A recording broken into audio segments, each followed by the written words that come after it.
قدرمنو محصلینو ورونو زه درېیمې خبرې ته ور انتقالیږم، هغه دا ده چې منګ او تاسې که فارغېږو د دې فراغت معنا دا ده چې څه متفاوت انسانان ټولنې ته ورځي، څه بارسالت او بامسؤلیت انسانان ټولنې ته ورځي. د تاسې فراغت معنا بې مسؤلیتي نه ده چې انسان د دغه چاردیوالۍ نه بهر ووځي او د راحت داسې احساس وکړي چې نور په ما باندې هیڅ مسؤلیت نشته، نه امتحان لرم، نه صنفي بحث لرم، نه کورنۍ وظیفه لرم، نه استاد سبا ما نه پوښتنه کوي چې تا څه ویلي که څه دې نه دي ویلي، او کور کې بېغمه واړه نور حکومت مکلف دی چې تا ته وظیفه پیدا کوي که نه پیدا کوي. قدرمنو محصلینو ورونو، منګ او تاسې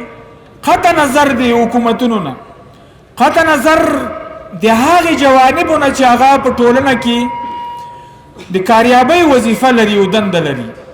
منګ او تاسې خپله باید د مسؤلیت احساس وکړو. منګ او تاسې باید د رسالت د ادا کولو مسؤلیت په خپلو اوږو باندې ومنو. منګ او تاسې چې ټولنې ته ورځو داسې فکر باید وکړو چې دغه 4 کاله کومه مرحله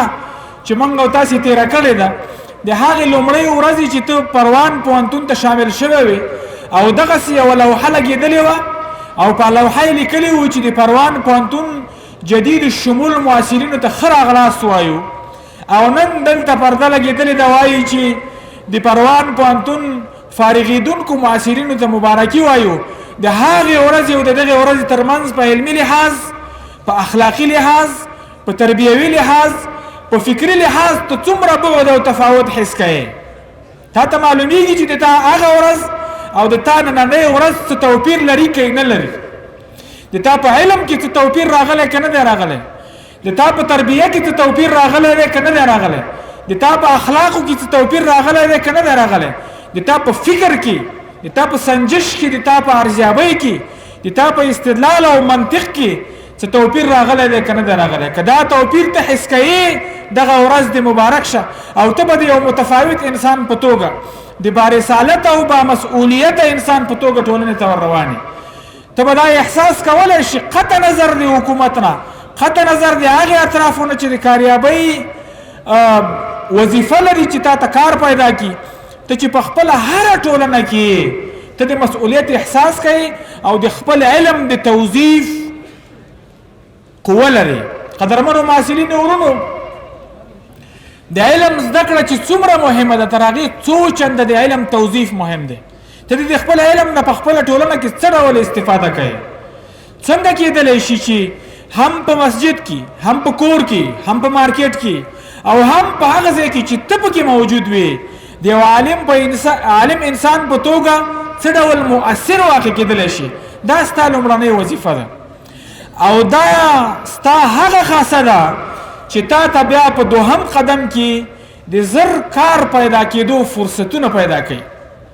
که چېرته ته د یو مؤثر انسان په توګه په خپله ټولنه کې واوسېږي او ځان تثبیت کړي او د خپل علم نه استفاده وکړي او دا خپل علم په منطقي شکل باندې توظیف کړي،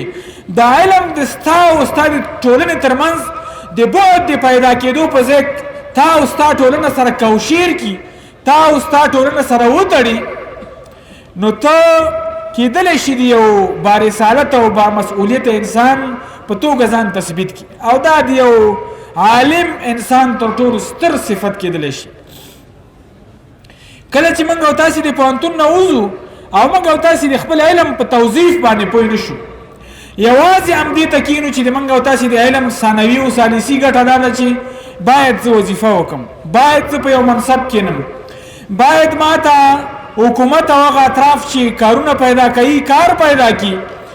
ته دا زیره در واخله چې د یو ناکام انسان په توګه به په خپله ټولنه کې پاتې کېږي.